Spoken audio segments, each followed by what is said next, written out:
Turning now to a family left in limbo. Our state is home to many political refugees from Afghanistan. Many of them helped our military during the war.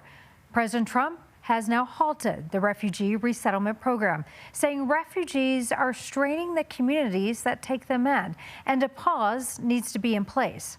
Tonight, your reporter Alan Janae joins us live on set after hearing one family story. And Alan, this family worries of the challenges that they're going to face ahead. A lot of worry. An Afghan family of a mother, a father, and 3 children were given permission to come to Denver. But just days before they were to arrive in late January, the Trump administration halted refugee programs. The mother's brother served the U.S. government for years and is now a citizen living here in Colorado. That brother has been frustrated with the U.S. government for a long time as he tried to get his family out. But now he says this is a new level of fear and disappointment in a country he served. He grew up in a country torn by decades of war, killings, and intimidation. A family that tried to endure after it lost a father due to the Taliban. The images we have blurred of a former interpreter we'll call Ed, who still cannot be seen by the Taliban because he helped the United States military for almost 6 years. His sacrifice was great, and he remains disappointed that America left Afghanistan and many supporters behind. All those friends that I lost, friends that they became translators with me, a family that was torn, a brother that I lost. I can't put it anywhere. Ed's story is one of devotion to the United States. After those years as a translator, he took advantage of the American policy of granting special immigration visas to those who had helped U.S. forces and left for the United States in 2013. And he wasn't done in helping the United States either. I always had this dream in the back of my head that I'm gonna sign up and serve. And that's when I found my opportunity. He joined the U.S. Army, served 4 years doing 2 tours in Iraq. His 5 sisters and mother and brother were still in Afghanistan. His brother was able to get out of Afghanistan to a neighboring country, but then, with no pathway to the U.S., had to return. Soon after he got home, he was killed, cold-blooded, in my own street.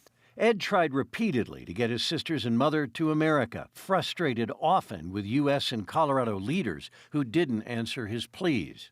During the collapse of the government, I reached out to everyone, the VA, the governor, the senators of the state of Colorado, the House representatives. Some avoided him. Desperate, Ed even returned to Afghanistan and spent over a year hiding from the Taliban, arranging to get them out with the help of the Department of Defense during the Biden administration. His sisters and mother are now here in Colorado with him, all but one, who couldn't travel due to pregnancy. But after several years of effort, she and her family were finally approved and set to leave a U.S. refugee center in Doha, Qatar, in late January. She'd been vetted. Yep. She had a visa. Tickets all the way to Denver. So thoroughly checked out. Yep. And what happened? Well, then we got hit by the Trump train.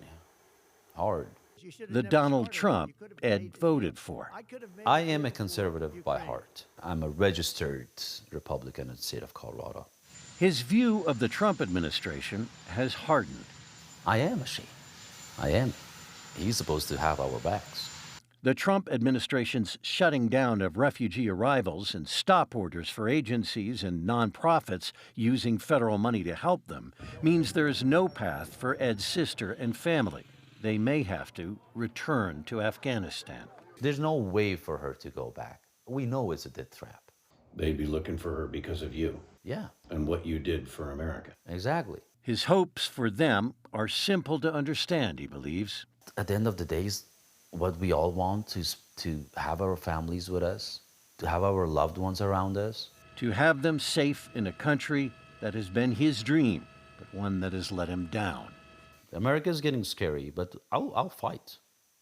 Last week, a judge blocked the Trump administration move suspending refugee admissions, but the administration hasn't announced any resumption in that program. In fact, it has in recent days canceled contracts with agencies that do resettlement work.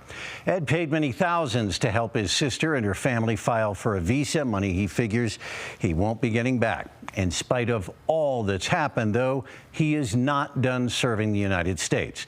He will soon enter a police academy to become a police officer here in Colorado. We appreciate you sharing that story with us, Alan. Thank you.